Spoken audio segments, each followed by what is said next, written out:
चलिए Galilean transformation start करते हैं। पीछे बात नहीं, चलिए आज हम लोग स्टार्ट कर रहे हैं, स्टार्ट कर चुके थे, कैमरा बंद हो गया था। गैलीलियन ट्रांसफॉर्मेशन, ठीक है। तो गैलीलियन ट्रांसफॉर्मेशन क्या करता है कि दो फ्रेम ऑफ रेफरेंस के कोऑर्डिनेट के बीच का जो रिलेशन बताता है वही क्या कहलाता है, गैलीलियन ट्रांसफॉर्मेशन, ठीक है। सपोज मैंने एक फ्रेम लिया S, ये कैसा है हमारा स्टैटिक कंडीशन, कैसा है स्टैटिक कंडीशन। स्टैटिक मतलब रेस्ट वाली कंडीशन पे है ना। और एक हमने इसी में एक मूविंग फ्रेम ले ली है, उसका जो कोऑर्डिनेट है x डेज और ये हो जाएगा हमारा y डेज और ये हो जाएगा हमारा z डेज, ठीक है। ये इसका पॉइंट क्या हो जाएगा P, ये फ्रेम S और इसका क्या हो जाएगा S डेज, ठीक। यहाँ पर पहले लिखते चलो, S days is a moving frame of reference. कैसा है ये कंडीशन, मोशन में है, कैसा है ये मोशन में, ठीक। तो एक हमने कैसा फ्रेम लिया इनर्शियल फ्रेम, वो कैसा है स्टैटिक। एक ये एस डेज, वो कैसा है हमारा मूविंग यानी मोशन वाली कंडीशन है। पहले वाले का जो ओरिजिन है वो और सेकंड का क्या है ओ डेज, ठीक है। फर्स्ट वाले का जो कोऑर्डिनेट पॉइंट है वो क्या है एक्स वाई और जेड, क्या है एक्स वाई और जेड, ठीक। और इसमें टाइम भी लिया गया है, टाइम का भी इक्वेशन लेना है इसमें, ठीक है। ये इसका कोऑर्डिनेट हो गया एक्स वाई एंड जेड, ठीक। और इसका ये पोजीशन वेक्टर है, ये क्या है हमारा पॉइंट पी डेज, इसका क्या हो जाएगा एक्स डेज वाई डेज और जेड डेज, क्या हो जाएगा। इसको पोजीशन वेक्टर कहते हैं जी, क्या बोलते हैं इसको पोजीशन वेक्टर आर, इसको बोलते हैं पोजीशन वेक्टर आर डैश। क्या है इतना बना लीजिए, पोजीशन वेक्टर आर और आर डैश डायग्राम में दिख रही है बस, ठीक है।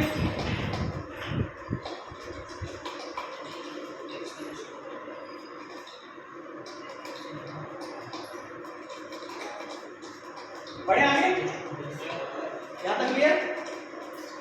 हमने एक फ्रेम लिया S जो कैसा कंडीशन में है स्टैटिक, इसके कोऑर्डिनेट्स क्या ऐसा तो लिखोगे भाई एग्जाम में x y z और उसका टाइम क्या है t। सेकंड जो हमारा फ्रेम है S डेज वो कैसा है मूविंग कंडीशन में है, कैसा है मूविंग, जिसके कोऑर्डिनेट क्या है x days y days z days और t डेज, कैसा है t डेज। चलिए अब थोड़ा ये दिमाग लगाओ कि हम O से O डेज तक गए, मान के चलो ये x1 है, x1 से x2 पे गए, ठीक। ये हमारा क्या है डिस्टेंस है, क्या है डिस्टेंस है। तो distance is equal to what velocity into time. अभी थोड़ी देर पहले बताया हूं व्हाट इज द फार्मूला, तो कौन सा फार्मूला आएगा velocity, velocity is equal to what displacement upon time, ठीक है। इसको v ले लो, इसको मान के चलो इसका डिस्टेंस निकालना है और इसका क्या है t, तो d is equal to what vt होगा।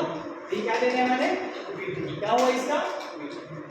समझ आया कि नहीं, मतलब फ्रेम S को S डेज तक जाने में कितना हमको डिस्टेंस लेवल करना पड़ा vt, ठीक। चलिए आगे बढ़ते हैं। अब क्या हो जाएगा, जो गैलीलियन ट्रांसफॉर्मेशन होता है उसको 3 टाइप्स में डिवाइड करते हैं। How many types, 3 types. एक होता है कोऑर्डिनेट ट्रांसफॉर्मेशन, इसको क्या बोलते हैं कोऑर्डिनेट ट्रांसफॉर्मेशन। वीडियो चल रहा है ना। एक को बोलते हैं क्या कोऑर्डिनेट ट्रांसफॉर्मेशन, एक को बोलते हैं वेलोसिटी ट्रांसफॉर्मेशन, एक को क्या बोलेंगे वेलोसिटी ट्रांसफॉर्मेशन, और लास्ट होगा उसको बोलते हैं एक्सेलरेशन, एक्सेलरेशन ट्रांसफॉर्मेशन, ट्रांसफॉर्मेशन, ठीक है। चलिए गैलीलियन ट्रांसफॉर्मेशन कितने पार्ट्स में हम देखेंगे, एक कोऑर्डिनेट ट्रांसफॉर्मेशन के हिसाब से और एक वेलोसिटी के हिसाब से और एक एक्सेलरेशन के हिसाब से। ध्यान दीजिए कोऑर्डिनेट्स की बात करेंगे तो देखिए इसमें ओ से ओ डैश यदि हम आएंगे, ओ से कहाँ आएंगे, ओ डैश, ओ से ओ डैश आएंगे तो इसका डिस्टेंस क्या है जी, पीटी, क्या है, पीटी।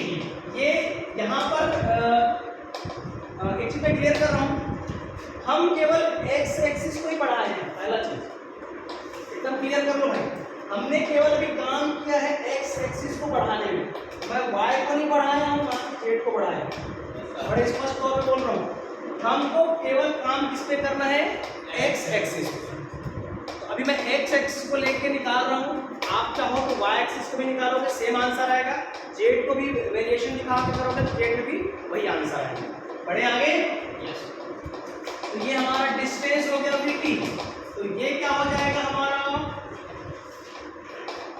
एक्स डेस, यदि एक्स डेस की बात करेंगे तो x dash is equal to क्या हो जाएगा, एक्स माइनस पीटी, क्या हो जाएगा, एक्स माइनस पीटी। अब ये कैसे आया, ये कैसे आया आप देखो, इसमें जो ट्रायंगल लॉस जानते हो आप लोग, ट्रायंगल लॉ क्लास 11 का, दो बड़े वाला जो है टूटता है, बड़ा वाला इक्वल होता है, दो छोटा होता है, ये जैसे तो छोटा है ये क्या होता है, लेकिन हमारा कौन सा है, मूविंग वाला है, तो मूविंग वाले में क्या हो जाएगा, x dash is equal to x minus v t, क्या हो जाएगा, एक्स माइनस बीटी, ठीक है। बढ़े आगे, और यहाँ पर y क्या हो रहा है, y चेंज नहीं हो रहा है, इसलिए y dash is equal to क्या हो जाएगा, y, और z क्या चेंज हो रहा है, नहीं हो रहा, तो z is equal to what, z, t change हो रहा है क्या, ये क्या हो जाएगा, t, ठीक है। तार लीजिए इसको, x y z और t दिया हुआ है,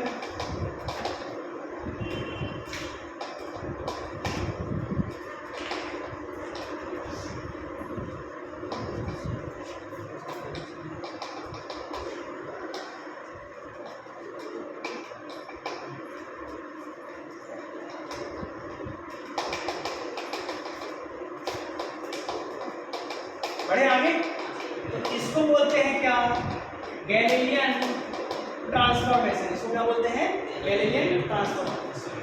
कई बार पूछा जाता है इनवर्स गैलीलियन ट्रांसफॉर्मेशन क्या होता है, इनवर्स गैलीलियन ट्रांसफॉर्मेशन, तो इसका जस्ट उल्टा क्या होता है, इनवर्स गैलीलियन ट्रांसफॉर्मेशन, क्या हो गया, हाँ आराम, ठीक है, आराम। तो जब इनवर्स की बात करेंगे तो जस्ट उल्टा हो जाएगा, x डेस की जगह क्या लोगे, x, ठीक है, x लिखा है तो वहां क्या लोगे, x डेस, माइनस लिखा है तो क्या लोगे, प्लस, b लिखा है तो b, t लिखा है तो t डैश, b डैश, नहीं टाइम यहाँ चेंज नहीं हो जाएगा, क्या हो जाएगा, b डैश t, ये क्या कहलाएगा हमारा, इनवर्स गैलीलियन ट्रांसफॉर्मेशन। तो हम केवल x पे ही चेंज किए हैं, y इज इक्वल टू क्या हो जाएगा, y dash, z is equal to what, z dash, t is equal to what, t dash, तो ये क्या हो गया हमारा गैलीलियन ट्रांसफॉर्मेशन का, करेक्ट। तो ये तो देख लिया हम लोग इसमें कोऑर्डिनेट्स के अकॉर्डिंग, ठीक है। तो वेलोसिटी के लिए बनाना होगा आप लोग, तो ये एक बिजली है पीटी डैश, वेलोसिटी को तो एक ही बार किया है, इसमें चेंज नहीं होगा, ये ऐसा, ठीक है। वीटी टाइम आगे पीछे होगा तो वेलोसिटी हमको देखने को मिलेगा, ठीक। वेलोसिटी में करेंगे तो क्या हो जाएगा, इसको करो तो dx dash upon dt is equal to क्या हो जाएगा, dx upon dt minus minus, ये क्या हो जाएगा, केवल v होगा ना, ये तो बढ़ जाएगा, ठीक है, ये हो गया। और इसमें क्या हो जाएगा, वेलोसिटी वाले में